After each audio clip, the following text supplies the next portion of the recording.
I'm here in Philadelphia, Pennsylvania, and behind me is Independence Hall, where in 1787, a number of delegates from all the American colonies except for one gathered together to write the Constitution of the United States of America.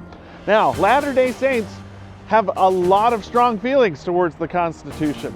In fact, it's referenced several times in the Doctrine and Covenants where the Lord talks about the Constitution and the role that it's supposed to play in the latter days. So for the next few minutes, we're going to explore the American Constitution, what it says, what it means, and why it matters even if you're not an American, but if you're a Latter-day Saint. My name is Casey Griffiths, and I love learning about church history. Join me as we travel the world and explore the history of the Latter-day Saints. This is Restoration Revealed.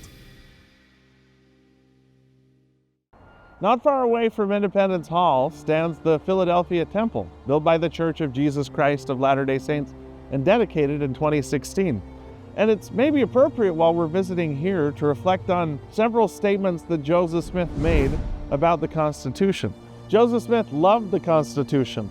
On one occasion, he said this: "The Constitution of the United States is a glorious standard.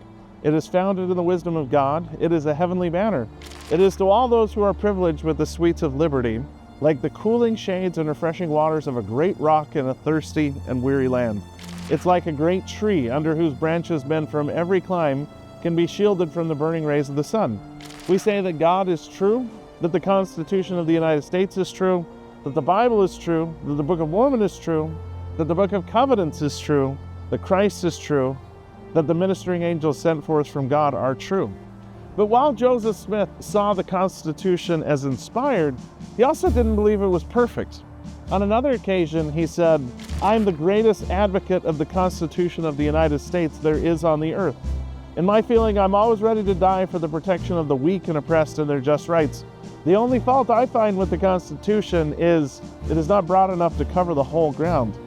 And while Latter-day Saints don't believe the Constitution is perfect, we do believe that it was written by inspired, just men who were also imperfect as well.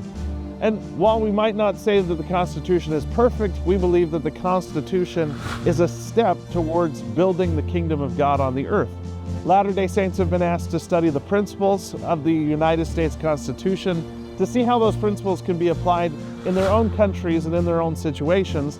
And maybe we'll find our way not just towards a more perfect union, but towards the kingdom of God on earth that we all look forward to.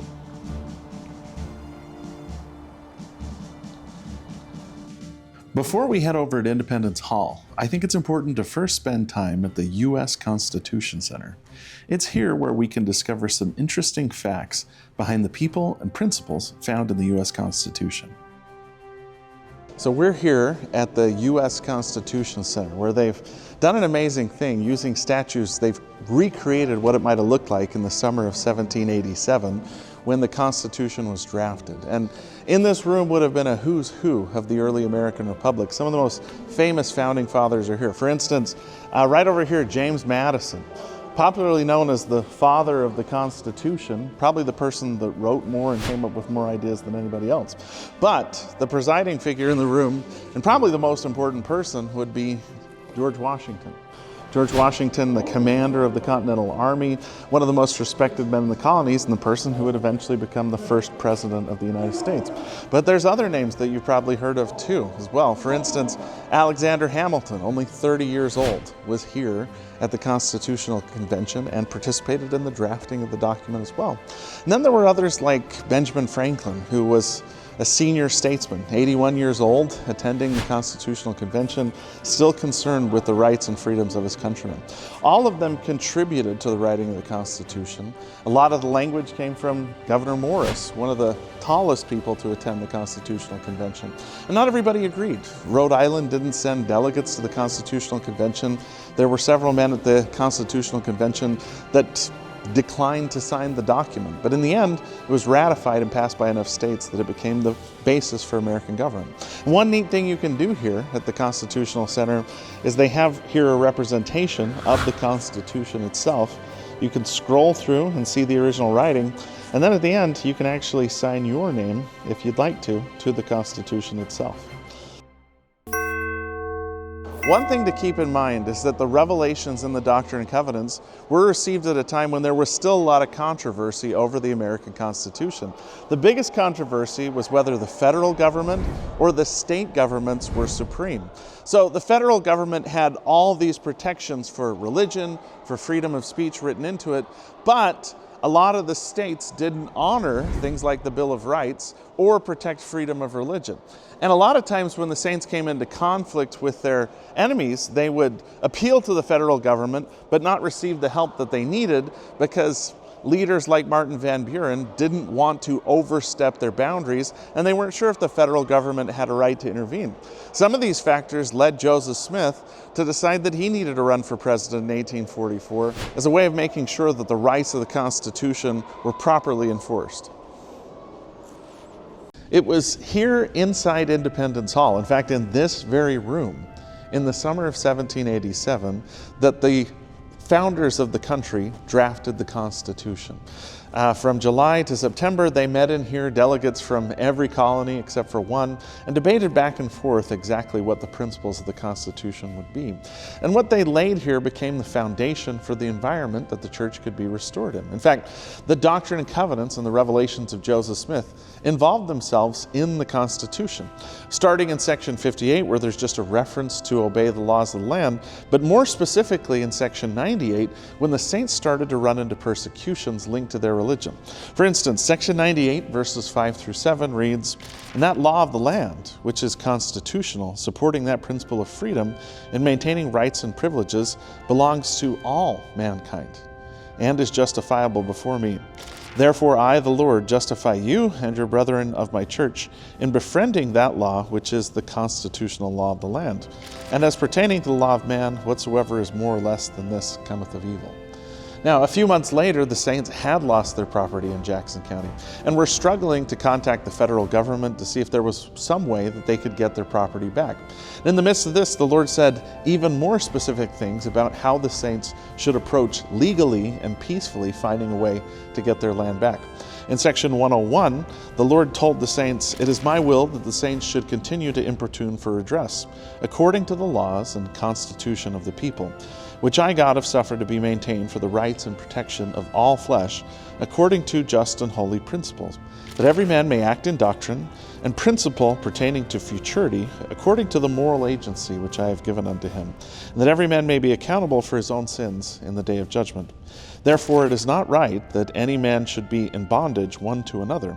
And for this purpose I have established the constitution of this land, and by the hands of wise men whom I raised up unto this very purpose, and redeemed the land by the shedding of blood." So in the passage, the Lord does a couple interesting things. Number one, he says that he raised up the people that prepared the Constitution and calls them wise men. At the same time, too, it doesn't seem like he feels like the Constitution is perfect because the Constitution allowed for slavery, and the Lord taught it's not right that any man should be in bondage one to another. At the same time, what they drafted here was somewhat unique. It did draw from earlier documents like the Magna Carta and philosophies. There were a lot of things that the Constitution was built upon. But it introduced some interesting ideas as well that were unique. Among them, the idea of we the people, of popular sovereignty, that the power of the government would draw from the people and not from any other source. Second, the government was unique because it was limited. The government wasn't going to be allowed to do anything that wasn't in the Constitution. Beyond that, there was an idea of a principle of separation of powers and of checks and balances, that there would be separate branches of government designed to check each other so that there wouldn't be one branch seeking too much power. And these principles, the Lord emphasizes in the Revelation, the ideas of individual rights, of personal agency, that a person had the right to determine their own future, were not just something that belonged to Americans, but as the Lord said, belonged to all flesh, all people, that the principles in the Constitution would be valuable to everybody. And these principles, which were written out here, established the foundation of a government with things like freedom of religion that created the environment that the Church of Jesus Christ could be restored in just a few decades after the meetings that occurred here. The writers of the Constitution completed their work in September 1787. They then sent the Constitution forward, and in a short time later, they added a Bill of Rights, a set of amendments that guaranteed rights to every American. Now, from this room, we come across the hallway into this chamber, which was the home for the Pennsylvania State Supreme Court. The Constitution had to find a way to negotiate between the federal government and the state governments and the judges that interpret them.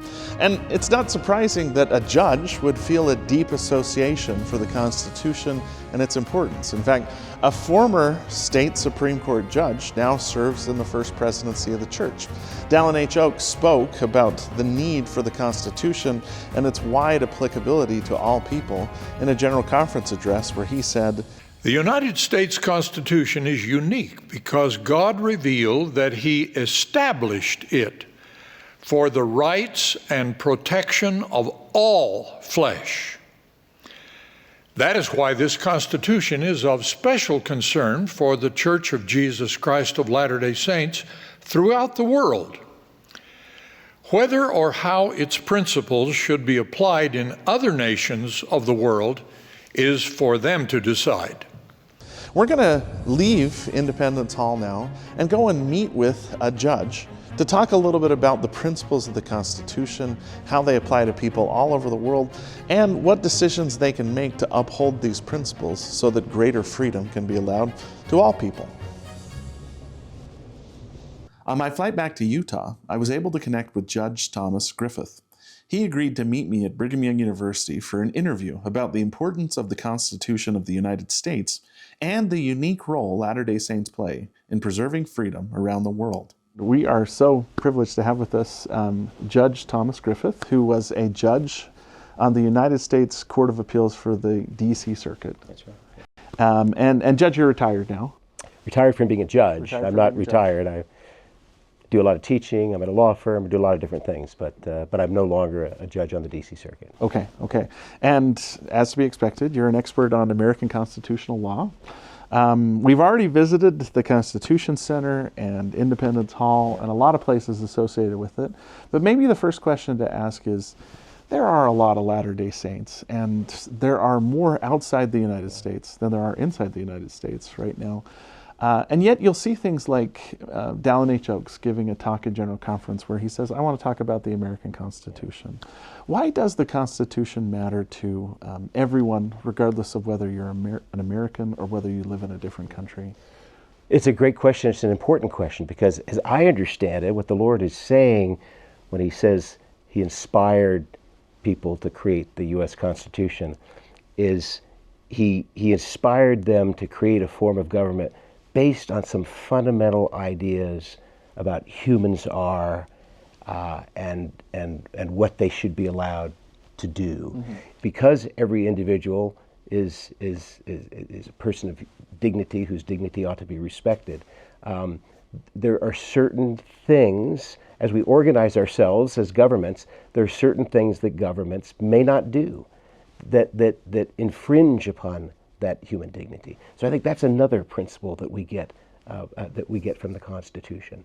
Along with that, there are principles in our amended Constitution that recognize that there are certain liberties that humans have that are core to their ability to flourish as children of God wherever they are, and those have to do with freedom to think, freedom to speak your mind, freedom to believe or not believe in God, freedom to worship God if you do believe, that there's a fundamental sense of fairness that needs to animate government action towards individuals, and as part of that fundamental fairness is that we should be treated equally, that everyone is deserving of the same respect and opportunities to flourish. What can Latter-day Saints do today to understand the Constitution better, and why do they need to understand the Constitution better? As Latter-day Saints, we have a special obligation to be the salt of the earth, to be the light of the world, the city set on the hill. We have a special obligation with regard to the communities in which we live. Mm-hmm. There was a time when we had to retreat into the desert to solidify our base. That's over. That's done. In the United States, we have a process by which you participate as a citizen, by which you seek to bring about change or to preserve the status quo. We have a way of doing that, and it's provided for in the Constitution. The Constitution was created for a people who disagree with each other.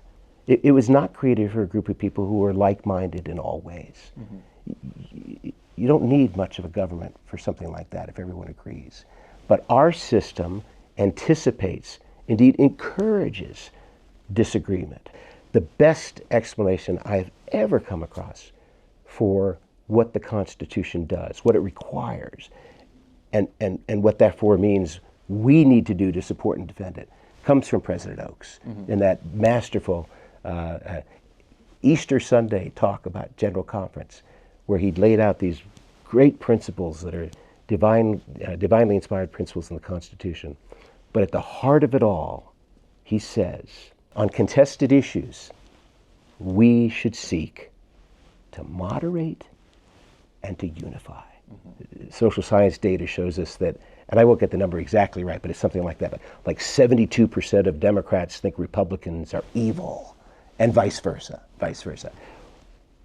Our country can't withstand that, because if you're dealing with somebody who thinks evil, you're not going to negotiate and bargain and compromise. You're not going to do that. So these people I've spoken to say they're deeply concerned because of this level of enmity. That doesn't surprise me when they say that. A lot of people observe that. What they say next, it's the Latter-day Saints who can lead on this. That's not a position we've ever been in before in our country, right? But that's the position we're in right at this moment. People are looking to us to lead, to be peacemakers, to be folks who understand that the Constitution is ultimately about what happened in Utah with the Utah Compromise. That's where I believe we should be, and I hope we will be. Pondering some of the things that Judge Griffith mentioned in our conversation, I made a trip to the Utah County Courthouse. This building and the surrounding statues and displays tie nicely into the principles of the Constitution. It gave me some time to reflect and be grateful for this inspired document. We're here at the Utah County Courthouse, kind of a beautiful symbol of government and the principles that back it up. And we should make it clear that the revelations in the Doctrine and Covenants don't say that the United States Constitution is perfect. It just says that the people who wrote the Constitution were inspired of God and raised up by Him in the last days. The principles in the Constitution are something that we should all study so that we can know them, so that we can apply them, so that we can figure out the best way to live in peace with our neighbors, to rule our cities equitably, and to also continue to spread the gospel of Jesus Christ.